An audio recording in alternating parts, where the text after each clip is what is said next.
साथीहरू नमस्कार। म यो भिडियोमा चाहिँ एउटा विषय पछिल्लो समय जातीय विभेद तथा छुवाछुतसँगैको कुटपिटको एउटा घटना सार्वजनिक भएको थियो केही दिन अगाडि। यो चाहिँ चितवन जिल्लाको राप्ती नगरपालिका वडा नम्बर 9 मा भएको घटना हो। कल्पना परियार र उहाँको छोरामाथि चाहिँ अमृत परियार उहाँको छोरामाथि त्यही नजिकै छिमेकी राजकुमार श्रेष्ठ, उहाँको आमा चिनिमाया श्रेष्ठ र उहाँको श्रीमती रुबी श्रेष्ठले जातीय विभेद जन्ने गाली गलौज गर्दै कुटपिट गरेको, त्यसपछि अमृत परियारको हात नै भाँचिएको भन्ने समाचारहरू सार्वजनिक भइसकेपछि यो विषयमा अहिले राष्ट्रिय अन्तर्राष्ट्रिय रूपमा नै चासो बढेको छ। मूलत राष्ट्रिय स्तरमा यो जात व्यवस्थाको विषयमा क्रियाशील भएका विभिन्न राजनैतिक पार्टीका जनवर्गीय सङ्गठनहरू, विभिन्न अरू सङ्गठनहरू यसमा क्रियाशील भएर न्यायको लागि पहल गरिरहनु भएको छ। जस अन्तर्गत म यो भिडियोमा चाहिँ अहिले सो घटनालाई कानुनी प्रक्रियामा, यो न्यायको प्रक्रियामा अगाडि बढाउन एकदमै लागि परिरहनु भएका मध्ये एकजना साथी जो वैज्ञानिक समाजवादी कम्युनिस्ट पार्टी नेपालका केन्द्रीय सदस्य हुनुहुन्छ र वैज्ञानिक समाजवादी युवा सङ्गठनको केन्द्रीय संयोजक हुनुहुन्छ। लच्छुराम विकजीलाई मैले यतिखेर यहाँ यो भिडियोमा अनलाइनमा लिएर आएको छु। उहाँको समय मैले मिलाएको छु यति बेला। त्यसो हुँदा यो घटना के भइरहेको छ, कसरी अगाडि बढिरहेको छ, त्यहाँको वस्तुस्थिति के छ भन्ने विषय म उहाँसँग बुझ्न खोजिरहेको छु। लच्छुरामजी, तपाईँलाई स्वागत छ यो छोटो भिडियो कुराकानीमा। धन्यवाद महावीरजी। अहिले चाहिँ मलाई कतिपय साथीहरूले सोधि पनि रहनु भएको छ कि यो मिडियामा आयो कतिपय घटनाहरू चाहिँ कहिले समाचार आउँछ अनि त्यसपछि राजनीतिक रूपमा केही अब होइन त्यो विज्ञप्तिहरू पनि निस्किन्छ, मिडियाहरूले पनि साथ दिए जस्तो हुन्छन्, सबैले स्ट्याटस लेख्छन्, तर फेरि हराउँछ। त्यस्तो भनिरहँदा यो घटनामा चाहिँ मैले तपाईँको फेसबुकको पोस्टहरू हेरिरहेको छु, निरन्तर रूपमा तपाईँ लेखिरहनु भएको छ। आजसम्मको अवस्था मलाई सरसर्ती संक्षिप्तमा भनिदिनुहोस् न, के भइरहेको छ अहिले यो घटनाको पछिल्लो अवस्था चाहिँ? त्यही त नि महावीरजी, अब घटनाको सुरुवातदेखि भन्नुपर्दा जुन घटना जेठ 10 गते घटना भयो, त्यो जेठ 10 गतेको घटनाको विवरणहरू सायद मिडिया मार्फत धेरैले बुझिसक्नु भएको छ होला। त्यही पनि म सर्टकटमा भन्नेछु। जुन जेठ 10 गते त्यो राप्ती नगरपालिका वडा नम्बर 9 मिल बजार भन्ने ठाउँमा राजकुमार श्रेष्ठको छिमेकी अथवा र त्यसपछि तपाईँको हाम्रो कल्पना परियारको छिमेकी दुवैको छिमेकीको एउटा घरमा चोरी हुन्छ। त्यो चोरी बिहान 7-8 बजेतिर हुन्छ र त्यो चोरी भएको दिनभरि त्यहाँ गाउँमा फेरि केही भएपछि मान्छेहरू सर्कल आउने होइन बुझ्ने, त्यो मान्छेहरू घुइँचो लाग्ने हुन्छ। त्यही क्रममा बेलुका 7 बजेतिर तपाईँको चाहिँ कल्पना परियार र त्यसपछि उहाँको छोरा सँगसँगै जस्तो त्यो घटनास्थलमा पुग्नुहुन्छ र त्यहाँ पुग्ने क्रममा त्यो ठाउँमा जुन ढङ्गबाट अहिले चाहिँ फरार रूपमा हुनुहुन्छ चिनिमाया श्रेष्ठ, उहाँको व्यक्तिगत उहाँलाई चाहिँ कल्पना परिवारलाई जातीय लालछना दिने ढङ्गको एकदम व्यक्तिको चरित्र हत्या गर्ने ढङ्गको शब्दहरू प्रयोग गर्नुहुन्छ उहाँले।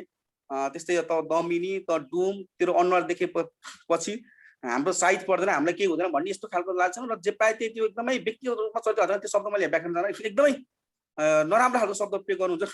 त्यो क्रममा अनि मलाई किन यस्तो भन्नुहुन्छ भन्ने क्रममा अझै बढिन्छ भनेर उहाँलाई त्यसपछि अट्याक हुन्छ र त्यसरी चाहिँ लडाइँ भएपछि अनि त्यो छोरा चाहिँ मेरो आमालाई किन यस्तो भन्नुहुन्छ भन्न गएपछि पक्षलाई पनि भन्न फेरि चाहिँ त्यो चिनिमाया श्रेष्ठले आफ्नो छोरालाई बोलाएर अनि त्यो छोरालाई चाहिँ पिटिन्छ, मराउँछन् भनेर पिटिन्छ। र मलाई लाग्छ स्थानीय मानिसहरूको चाहिँ तपाईँको स्थानीय मानिसहरूले पनि एक दुईवटा चाहिँ मिडियामा दिनुभएको छ। यदि उहाँहरू नभइदिएको भए जेठ 10 गते त्यो अमृत परियार आज हाम्रो माझ हुन्थेन होला, त्यसरी भन्नु त। त्यसरी चाहिँ एकदमै चाहिँ मार्ने ढङ्गबाट चाहिँ आक्रमण हुन्छ। त्यो आक्रमण भएपछि त्यहाँ स्थानीय गाउँलेले चाहिँ मिलेर छुटाएपछि होइन र प्रहरीले बोलाउँछ। प्रहरी पनि त्यहाँ 1 घन्टा, जबकि त्यो तपाईँ भण्डाराको इलाका प्रहरी त्यहाँ भनेको चितवन जस्तो सुगम ठाउँ होइन, चितवनको तपाईँ एकदम दुर्गम भन्ने ठाउँमा पनि प्रहरी पुग्नलाई आधा घन्टा 40 मिनट पुग्छ भने त्यही ठाउँमा घटना भएको ठाउँ र त्यो प्रहरी लगभग बाइकमा जाने भने 5-7 मिनटको 8-10 मिनटको डिस्टेन्स छ। तब 1 घन्टा पछि मात्र प्रहरी आइपुग्छ होइन। त्यसरी हामीले चाहिँ पीडित परिवार र तपाईँको चाहिँ स्थानीय मानिसले भन्नुभएको छ, त्यो सूचना हामीले चाहिँ जानकारी गराउनु भएको थियो। 1 घन्टा लाएर तपाईँको प्रहरी आएर पनि त्यत्रो मान्छेलाई तपाईँको एउटा कुरो किन अहिलेको परिस्थितिमा 21औं शताब्दीमा पनि होइन कुनै पनि प्रकारको विभेद लाई नस्वीकारको अन्तर्राष्ट्रिय कानुनमा भएको स्थितिमा नि त्यस्तो खालको चाहिँ जघन्य ढङ्गको अपराध होइन, तपाईँ त्यस्तो खालको लालसाना गाली गलोच होइन, जातीय विभेद सृजना गर्ने होइन, गाली गलोच सँगसँगै त्यत्रो चाहिँ मान्छेलाई तपाईँको आक्रमण गरेर मार्ने ढङ्गबाट आक्रमण, त्यो हुँदा पनि प्रहरीले त्यो पीडकलाई समझ्दैन, ल्याएन। नसमझेपछि त्यो तपाईँको चाहिँ घाइतेलाई चाहिँ एम्बुलेन्स बोलाएर तपाईँको चाहिँ त्यसलाई हस्पिटल लिएर पठाउँछ र त्यो पीडकलाई खुल्याम रूपमा चाहिँ बाहिर हिँड्छ र प्रहरी आफ्नो घर जान्छ। यस्तो खालको चाहिँ घटनाहरू होइन, यस्तो खालको चाहिँ गतिविधि प्रहरी प्रशासनले पहिलो फेजमा देखाएको। त्यसपछि त्यो घटनाको विषयमा हामीले चाहिँ लगभग 12 गते 13 गते थाहा पायौँ होइन, मिडिया मार्फत हामीले थाहा पायौँ, विभिन्न साथीहरू मार्फत थाहा पायौँ। थाहा पाएपछि हामीले चाहिँ तुरुन्त त्यो घटनाको होइन पीडित परिवारको नम्बर मागेर तुरुन्त फोन गरेर हामीले चाहिँ फेरि जिल्ला प्रहरी कार्यालय जिल्लामा झिकायौँ र जिल्ला प्रहरी कार्यालय अगाडि हामीले चाहिँ एउटा वकिलले सहायतामा हामीले चाहिँ एउटा चाहिँ निवेदन तयार गरौँ र निवेदन हामीले जिल्ला प्रहरी कार्यालयमा पेश गर्न जाँदाखेरि एसपी साहबले भन्नुभयो हामीले जिल्लामा होइन यो निवेदन लिने, यो चाहिँ सम्बन्धित इलाका प्रहरी कार्यालयमा हो भनेर भन्नुभयो र ठिक छ भने फेरि हामी इलाका प्रहरी कार्यालय निवेदन तयार गरौँ र हामी लगत्तै इलाका प्रहरी कार्यालय खैरेनी पुग्यौँ र खैरेनी पुगेपछि हामीले निकै रस्सा कसीको बिचबाट हामीले त्यहाँ धेरै बहसहरू भयो। हाम्रो होइन भन्छ इलाका प्रहरी खैरेनीले, फेरि होइन भण्डारको भन्छ के भन्छ, तुन्ने दिनु यो हाम्रो छैन, यस्तो घटना किन गर्ने, गाउँले मिलाए हुन्थ्यो भन्ने होइन, फेरि वडा अध्यक्षले पनि गाउँले मिलाए हुन्छ भनेर त्यसरी चाहिँ गाउँले भेला गरेको स्थिति, यी सबै कुरा हेर्दाखेरि निकै त्यस्तो घटनाको प्रकृति जघन्य अपराध भएको छ। मान्छे धन्दै तपाईँको त्यहाँ वरिपरि मान्छे हुनु भने त्यो छिमेकी नभएको भए सायद त्यत्रो चाहिँ त्यहाँ ठुलो चाहिँ कर्तव्य जानकै चाहिँ मुद्दा बन्थ्यो र मान्छे मर्ने स्थिति आउँछ होइन। यस्तो उहाँले चाहिँ तपाईँको वडा अध्यक्षको दबाब होइन, यो गाउँ मिलाउनु भन्ने होइन, त्यो खालको चाहिँ स्थिति हो। त्यो हामी निकै रस्सा कसी बिचमा हामीले पनि जिल्ला एसपीलाई पनि भन्यौँ, सिडिओलाई पनि भन्यौँ, यदि यो घटनाको चाहिँ तपाईँको चाहिँ होइन मुद्दा चाहिँ तपाईँको दर्ता हुँदैन भने हामी सशक्त रूपमा सङ्घर्ष गर्छौँ, यसको परिणाम तपाईँ आफै स्वयं हुन्छ भनेर हामी लास्टको स्थितिमा आएर थ्रेट दिएपछि होइन अझै उहाँले के पनि भन्नुभयो भने त्यो बिरामीलाई पनि लिएर आइज भन्नुभयो। तर हामीले एम्बुलेन्समा त्यो बिरामीलाई, त्यो घाइते बिरामीलाई तपाईँको चाहिँ होइन बोकेर ल्याएर कागजपत्र ल्याउँदै नभएको सहित ल्याउँदा पनि बल्ल हामी राति 8 बजे चाहिँ हामीले चाहिँ त्यो मुद्दा दर्ता गर्न सफल भयो।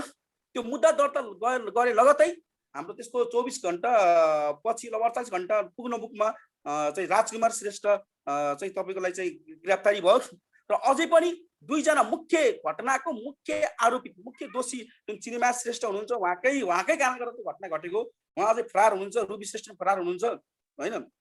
त्यसरी यो बिचमा हामीले के गर्यौँ भन्दाखेरि चितवन जिल्लामा रहेका विभिन्न 9वटा राजनीतिक दलसहित हामी चाहिँ यो हाम्रो दलीय सङ्घर्ष समितिबाट हामीले वक्तव्य पनि जारी गर्यौँ। घटनाको सत्य तथ्य कुरा छानबिन गरेर चाहिँ दोषीलाई कडाभन्दा कडा कारबाहीको लागि माग गर्दा विभिन्न चाहिँ अब तपाईँको नेपाल दलित सङ्घ होइन, त्यसमा राष्ट्रिय दलित मुक्ति मोर्चा, जात व्यवस्था उन्मूलन मोर्चा, नेपाल उत्कृष्ट जातीय मुक्ति मोर्चा लगायत होइन, नेपाल दलित मुक्ति मोर्चा वैद्य विप्लवको, त्यसपछि नेपाल राष्ट्रिय दलित मुक्ति मोर्चा कल्याण सङ्घ, त्यसपछि हाम्रो नेपाली हामी नेपाली भन्ने संस्था जुन ज्ञानेन्द्र शाहीको हुनुहुन्छ, विश्वकर्मा सेवा समिति, सबै लगायत हामी 9वटा दलहरू 9वटा सङ्गठनको चाहिँ संयुक्त प्रेस वक्तव्य पनि गयो र यो बिचमा पनि हामीले के गर्यौँ भन्दाखेरि हाम्रो जुन खालको चाहिँ दलित समुदायमालाई जुन अन्याय अत्याचार पीडा समस्या हुन्छ त्यो समस्या हल गर्ने निकाय भनेको नेपाल राष्ट्रिय दलित चाहिँ मोर्चा, नेपाल राष्ट्रिय दलित भन्ने छ मोर्चा, त्यो उहाँलाई दलित मोर्चालाई हामीले के गर्यौँ भन्दाखेरि उहाँलाई पनि हामीले चाहिँ एउटा चाहिँ निवेदन पेश गरेका छौँ र मलाई लाग्छ दलित राष्ट्रिय दलित आयोग भन्नुभयो तपाईँले, राष्ट्रिय दलित आयोगले पनि अब उहाँले पनि उहाँसँग मेरो अध्यक्ष देवराजीसँग कुरो भएको थियो, उहाँले पनि ल ठिक छ तपाईँ राम्रो गर्नुभएछ, ल तपाईँलाई ठिक छ, तपाईँले हामीलाई निवेदन दिनुभएको छ, हामी यो लकडाउनको भएको कारणले गर्दा अलि हामी त्यहाँ अहिले तत्काल आउन सक्ने अवस्था रहेन, तर हामी लकडाउन लगतै हामी चाहिँ अथवा हामी भित्र रूपमा यहाँ चाहिँ त्यहाँको घटनाको बारेमा अनुसन्धान गरेर चाहिँ हामी पीडकलाई चाहिँ कडाभन्दा कडा कारबाहीको लागि चाहिँ हामी भुगेका छौँ र हामी आवश्यक परे पनि हामी आउँछौँ भन्ने ढङ्गको कुरा गर्नुभएको छ र यसरी यो घटनाको प्रक्रिया चाहिँ अघि बढेको छ।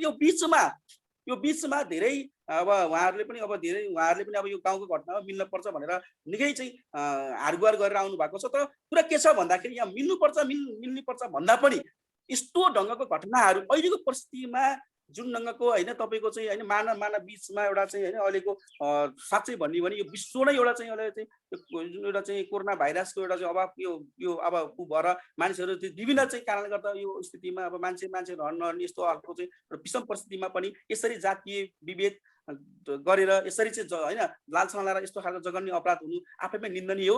हाम्रो कुरा के छ भने हामीले यो पीडित परिवारले न्याय पाउनुपर्छ। यसको लागि हामीले चाहिँ घटनाक्रमहरू अघि बढाएर र अघि बढिरहेको अवस्था हो अहिलेसम्मको स्थिति भन्नुपर्दा माओवादी छ। अनि यो घटनामा जो अमृत परियार हुनुहुन्थ्यो, कल्पना परियारको छोरो, उहाँको चाहिँ त्यो फोटो पनि आएको थियो नि, त्यो हात चाहिँ हजुर, भाँचिएको कि हजुर। फ्र्याक्चर भएको थियो, के हो उहाँको चाहिँ उहाँलाई परेको अवस्था? दाहिनेपट्टिको त्यो हातको माथिपट्टिको यो गेडी हुन्छ हेरी यस्तो भाग तपाईँको चाहिँ फुटेको हो। यो डाक्टरकोसँग मैले चाहिँ परामर्श गरेँ। डाक्टरले के भन्नुहुन्छ भने यो अहिले लगभग उहाँको चाहिँ अहिले जो हामीले चाहिँ यो निकालेका छौँ यो ब्यान्डेज चाहिँ, तर यो हातले त तपाईँको अब लगभग लगभग के छ भने तपाईँ अहिले सन्चो अलिअलि भए पनि बेला बेला बल्झिन्छ अरे के यो भनेको त्यो उम्, यसले गर्नुको काम गर्नु होइन ठुलो चाहिँ तपाईँको चाहिँ होइन उ गर्ने सँगै अवस्था छैन। अझै तपाईँलाई भन्नुपर्दा जुन अमृत परियार हुनुहुन्छ उहाँले नै त्यो परिवारको सम्पूर्ण जिम्मेवारी दायित्व बोध गर्दै परिवारको काम गर्दै हुनुहुन्छ। किनकि उहाँको बुवा चाहिँ लगभग विगत 15 वर्ष अगाडि नै डेथ भइसक्नु भएको रहेछ होइन। त्यो हिसाबले सबै पहिला आमाले गर्नुहुन्थ्यो, अहिले उहाँ अब आफै अलिक ठुलो भएको कारणले उहाँकै जिम्मेवारीमा त्यो परिवार चलेको अवस्था हो। उहाँको 2टा बहिनी हुनुहुन्छ, अझै पनि त्यहाँ पढ्दै हुनुहुन्छ। उम्, त्यसरी हेर्दाखेरि एउटा परिवारको मुख्य व्यक्ति होइन जसले चाहिँ आम्दानी गर्ने त्यो व्यक्ति नै तपाईँको त्यस्तो खालको चाहिँ होइन गम्भीर चोट लाग्ने होइन किसिमको त्यस्तो खालको चाहिँ त्यसरी चाहिँ थलिन पर्ने स्थिति पैदा भएको छ। अहिले तत्कालै के भन्छ डाक्टरले भन्नुभएको छ अहिले सन्चो भए पनि फेरि यो बल्झिन सक्छ, यो सम्भावना एकदम बढी हुन्छ यस्तो केसहरू भन्नुभएको छ। र मलाई लाग्छ अब उहाँको त्यो चाहिँ अब फेरि बारम्बार बल्झिने स्थिति पैदा हुन्छ र त्यो कारणले गर्दा त्यो उहाँको एकदमै ठुलो चोट हो, भित्री चोट हो। तर हेर्दाखेरि बाहिर रूपमा काटे मात्र होइन ठुलो चोट हो भन्ने मान्छेको बुझाइ हुन्छ, त्यो होइन। तर भित्री रूपमा उहाँको त्यो गेडी फुटेको छ, त्यो जोइन हुन र सन्चो हुन अझै 1-1.5 महिना लाग्छ। र यी सन्चो भएन नि सन्चो भए पनि फेरि चाहिँ तपाईँको दोहोरिन्छ भनेर डाक्टरले मलाई चाहिँ रिपोर्ट गर्नुभएको छ। अनि त्यो सरकारी घटनाको जब तपाईँहरूले इलाका प्रहरी कार्यालय खैरेनीमा चाहिँ त्यो दर्ता गराउनु भयो नि, त्यो के अरे उजुरी दर्ता, त्यति बेला चाहिँ एउटा यस्तो कुरा पनि आएको थियो कि यो कुटपिट तथा ज्यान मार्ने उद्योग यो अन्तर्गत मात्रै भयो, जातीय भेदभाव तथा छुवाछुत सम्बन्धीको चाहिँ भएन त्यसरी भन्ने जस्तो केही कुराहरू आएको थिए। तपाईँले त्यसमा केही रिप्लाई पनि लेखिरहनु भएको थियो। यो विषयलाई नै अलिकति प्रश्न पारिदिनुहोस् न। होइन एकदम सही भन्नुभयो। हामीलाई के भयो भने सुरुमा हामी जुन वकिलकोमा हामी गयौँ मुद्दा दर्ताको लागि होइन, उहाँले के भन्नुभयो भने मुख्य कुरा चाहिँ ज्यान मार्ने उद्योग हो। त्यसपछि जातीय विभेदको कुरा चाहिँ तल उल्लेखित घटनाको विवरणमा चाहिँ हामीले खुलाएका छौँ। त्यो विवरण पनि सायद तपाईँले हेर्नु होला। त्यहाँ त्यहाँ जातीय विभेदको गालीगोलो सँगसँगै व्यक्तिको चरित्र हत्या गर्नको लालसाना लागेर यो घटना घटेको भन्ने कुरा हामीले उल्लेख गरेपछि एउटा मात्र दर्ता गरेर हुन्छ भनेर उहाँले भन्नुभयो। हामीले त्यो एउटा मात्र नाम दर्ता गऱ्यौँ। फेरि पछि फेरि अर्को वकिलसँग बुझ्दाखेरि 2टै नाम दर्ता गर्न मिल्छ भन्नुभएको छ। अनि यसरी हेर्दाखेरि हामीले के बुझ्यौँ भन्दाखेरि अब जे गरे पनि आखिर त अन्ततः त्यहाँ विवरणहरू सबै खुलाएको अवस्था छ होइन। त्यो कारणले गर्दा उहाँलाई 2टै किसिमको मुद्दा लाग्छ होइन। किन भन्दाखेरि त्यो घटनाको अब हाम्रो कुरा के छ भन्दाखेरि घटनाको सत्य तथ्य कुराहरू चाहिँ हामीले चाहिँ बाहिर ल्याएर सत्य तथ्य कुराहरू सार्वजनिक गरेर के अरे चाहिँ पीडितलाई न्याय दिने कुरा नै हो। त्यसलाई 2टै मुद्दा चाहिँ उहाँलाई चाहिँ 2टै मुद्दा चाहिँ लाग्छ भन्ने कुरा गर्नुभएको छ। र यसरी हेर्दाखेरि अब 2टै मुद्दा चाहिँ लाग्यो भने उहाँलाई चाहिँ अब विभिन्न खालको मैले चाहिँ प्रहरीसँग बुझेँ के अरे सरी हाम्रो वकिलसँग मैले बुझेँ होइन। ज्यान मार्ने उद्योगको लगभग 10 वर्षसम्मको सजाय हुने सम्भावना पनि रहन्छ। त्यस्तो जातीय विभेद गलीगलोचबाट निक्लेको घटनाको के अरे तपाईँको चाहिँ उसको सजाय भनेको 6 महिनादेखि 3 वर्षसम्मको भन्ने त्यो कानुनी रूपमा व्यवस्था छ। यसरी हेर्दाखेरि ज्यान मार्ने उद्योग 2टै प्लस गरेर त्यसरी अब कसरी लिन्छ अब न्यायालयले। हामी हाम्रो के भन्न चाहन्छौँ भन्दाखेरि यो कुनै पनि बिचमा धेरै कुरा नै अब विभिन्न माध्यमबाट आएका छन्। तपाईँलाई मलाई कुरो जानकारी होइन विभिन्न माध्यमबाट होइन अब तपाईँको चाहिँ क्षतिपूर्ति दिन्छौँ हामी होइन यो गाउँमा मिलाउनुपर्छ अलिक सहयोग गर्नु भन्ने कुरा आएको छ। हामीले खबरदार होइन कुनै पनि किसिमका यस्ता घटनाहरूलाई तपाईँले होइन पैसामा किन्ने यस्तो कोसिस दुस्साहस नगर्नु। हामी न्यायको पक्षमा छौँ र पीडितले न्याय पाउनुपर्छ। यस्ता घटनाहरूलाई केही पैसा दिएर लेनदेनको वातावरण सृजना गरेर होइन तपाईँको पीडकलाई खुल्याम रूपमा चाहिँ यस्ता घटनाहरू अपराधहरूलाई बढाउनको निम्ति प्रोत्साहन दिने होइन भन्ने हो कि हामीले विभिन्न खबरदारी गरिरहेका छौँ। यसरी तपाईँले मैले घटनाको विवरण जानकारी गराएँ। भनेको त्यो घटनाको पीडितहरूलाई चाहिँ अब मिलाउँ भनेर बरु पैसा दिएर मिलाउँ भन्ने जस्तो कुरा पनि आएको छ हो। परिवारमा जानुभएको छ। मलाई पनि एकजनाले फोन गर्नुभएको थियो। 3जनाले परिवारमा पनि अब उहाँको मेन उहाँको चाहिँ श्रीमान श्रेष्ठको श्रीमान गएर रुँदै अब यस्तो घटना घट्यो यस्तो सेन्टिमेन्ट कुराहरू भावना कुराहरू गर्नुभएको छ अरे होइन। हामी के गर्नुपर्छ हामी गर्छौँ भन्ने कुरा पनि गर्नुभएको छ अरे भन्ने कुरा पनि आएको छ। हामी के भन्न चाहन्छौँ यो देशमा न्यायालय छ होइन। यो देशमा हामी कानुन राज्यमा छौँ। त्यो हिसाबले हामीले निश्चित रूपमा होइन अनुसन्धानको प्रक्रियामा प्रहरी प्रशासनबाट राम्रो ढङ्गको सत्य तथ्य कुराहरूको अनुसन्धान होस् होइन, अनुसन्धानको विवरण होइन अदालतमा राम्रो ढङ्गबाट पेश होस् र न्यायालयको रूपमा रहेको अदालतले न्यायाधीशले पीडितको पक्षमा होइन न्यायको पक्षमा फैसला गरोस् भन्ने हाम्रो कामना होस्। यदि उपरान्त यही घटनालाई होइन यसरी चाहिँ अब विभिन्न चाहिँ तपाईँको चाहिँ होइन ढाकछोप गर्ने होइन सबुत प्रमाणहरू नष्ट गर्न खोज्ने अलिकति चाहिँ मान्छेले चाहिँ होइन त्यो खालको चाहिँ भूमिका खेल्ने यदि कतैबाट हुन्छ भने हाम्रो सङ्गठन र समग्र यो हाम्रो दलित सङ्घर्ष समिति यसको विरुद्धमा सङ्घर्ष सिर्जना गर्ने भन्ने ढङ्गको हाम्रो चाहिँ पहिलो चरणको छलफल भएको छ। हामीले कुनै पनि किसिमबाट हामीले कम्प्रोमाइज गर्ने छैनौँ। यो पीडित परिवारलाई न्याय दिनु नै अहिलेको आवश्यकता हो र यस पीडित परिवारले न्याय पायो भने र जघन्य अपराध गर्ने पीडकहरूले होइन पीडकहरू चाहिँ कठघरामा उभियो भने मलाई लाग्छ निकट अब आउने दिनहरूमा यस्ता जातीय विभेद छुवाछुतबाट उत्पन्न हुने कुनै पनि प्रकारको जघन्य अपराध हुँदैनन् भन्ने हाम्रो कुरा हो। यो घटनाको जो पीडक भनिएका व्यक्तिहरू हुनुहुन्छ, राजकुमार श्रेष्ठले कुटपिट गरेको, उहाँसँगै उहाँको आमा चिनीमाया श्रेष्ठ र उहाँको पत्नी रुबी श्रेष्ठ भन्ने जुन समाचारहरू आएका थिए, तपाईँहरूको निवेदनमा पनि यो राष्ट्रिय दलित आयोगलाई तपाईँले पठाउनु भएको निवेदन पनि यतिखेर मेरो अगाडि छ, त्यहाँ पनि लेखिएको त्यही छ। भनेको राजकुमार श्रेष्ठ चाहिँ प्रहरीले नियन्त्रणमा लिइसक्यो उहाँलाई चाहिँ, र उहाँको आमा चिनीमाया श्रेष्ठ र उहाँको श्रीमती रुबी श्रेष्ठ चाहिँ प्रहरीको नियन्त्रणमा हुनुहुन्न अहिले होइन, उहाँहरू चाहिँ भनेको बाहिरै हुनुहुन्छ, प्रहरीले खोजी नै गरिरहेछ भनेको छ होला सायद। हजुर एकदम राजकुमार श्रेष्ठलाई तपाईँको चाहिँ 10 दिनको म्याद थपिएर अहिले हिरासतमा हुनुहुन्छ खैरेनी इलाका प्रहरी कार्यालयमा। त्यस्तै गरी यो घटनामा मुख्य आरोपित चिनीमाया श्रेष्ठ र संलग्न रुबी श्रेष्ठ अहिले फरार सूचीमा हुनुहुन्छ, फरार हुनुहुन्छ। हामीले एकदमै बारम्बार हामीले चाहिँ खनिज इन्सपेक्टरलाई फोन गरेका छौँ, एसपीलाई फोन गरेका छौँ। अहिलेको लकडाउनको बेलामा तपाईँले चाहिँ 2 जना अपराध अझ भन्नुपर्दा मैले के पनि भनेको छु भन्दाखेरि अहिले जुन खैरेनी इलाका प्रहरी कार्यालयको इन्चार्जको रूपमा रहनुभएको इन्सपेक्टर सुभाष भट्टजी हुनुहुन्छ, उहाँ बागमती प्रदेशको चाहिँ प्रहरीको चाहिँ उत्कृष्ट प्रहरीको अवार्ड पनि पाउनु भएको रहेछ।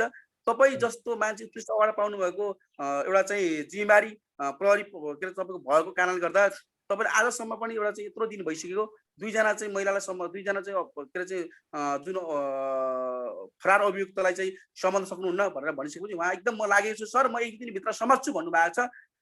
हाम्रो कुरा के छ भने अब उहाँले 1 दिनभित्र समात्न सक्नु भएन भने हामीले होइन अब यो प्रशासनलाई होइन तपाईँको चाहिँ हामीले चाहिँ विभिन्न चाहिँ यो पीडितलाई न्यायको लागि हामीले चाहिँ के अरे चाहिँ न्यायको लागि र त्यो फरार अभियुक्तलाई समात्नको लागि र यो हामीले चाहिँ सङ्घर्ष कार्यक्रमहरू पनि सिर्जना गर्ने भन्ने ढङ्गको छलफल भएको छ। हामी निकट भविष्यमा अब 2 दिन कुर्छौँ र यदि अपराधीलाई समातेन भने हामी फेरि चाहिँ सङ्घर्षको विभिन्न चरणबद्ध रूपमा कार्यक्रम गर्ने कुरा तपाईँलाई जानकारी गराउन चाहन्छु।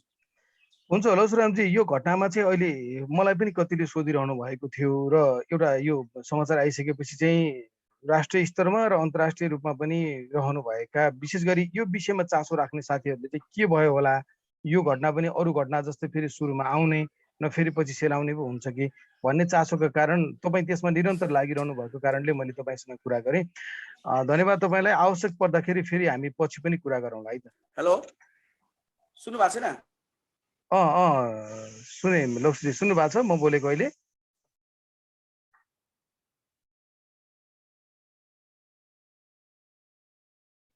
लक्ष्मीराम विक हुनुहुन्थ्यो, उहाँ वैज्ञानिक समाजवादी कम्युनिस्ट पार्टी नेपालका केन्द्रीय सदस्य एवं वैज्ञानिक समाजवादी युवा सङ्गठनका केन्द्रीय संयोजक, उहाँ वैज्ञानिक समाजवादी कम्युनिस्ट पार्टी नेपालको चाहिँ केन्द्रीय सदस्य। उहाँसँग यो चितवनमा गएको 10 गते भएको यो जेठ 10 गते 2078 साल भएको एउटा घटना जुन जातीय भेदभाव तथा छुवाछुत सहितको गाली गलोच सहित कुटपिट गरिएको घटना थियो, त्यो विषयमा मैले उहाँसँग अपडेटको लागि कुरा गर्दै थिएँ। लक्ष्मीजी, म बोल्दै थिएँ, लगभग कुराहरू लगभग भयो।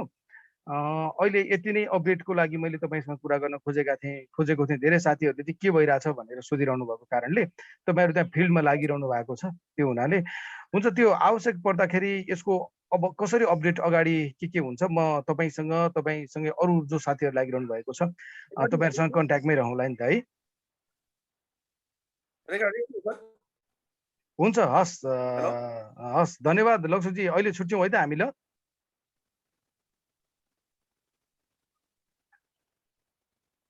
धन्यवाद हेलो हजुर हेलो भन्नुहोस् त सुनिएको छ भन्नुहोस्। हुन्छ धन्यवाद महावीर सर। ल लक्ष्ु धन्यवाद राम तपाईँ घटनाको विषयमा चासो दिने सम्पूर्ण नेपालीहरूलाई चाहिँ जानकारी गराउन पाइयो। धन्यवाद महावीर सर। हस् धन्यवाद लक्ष्यजी। यो विषयमा हामी योभन्दा पछि पनि यो कसरी यो घटनाको अपडेटहरू के हुन्छ हामी जानकारी राख्दै गरौँला। अहिले चाहिँ यो भिडियोबाट म पनि बिदा चाहन्छु। हस् धन्यवाद।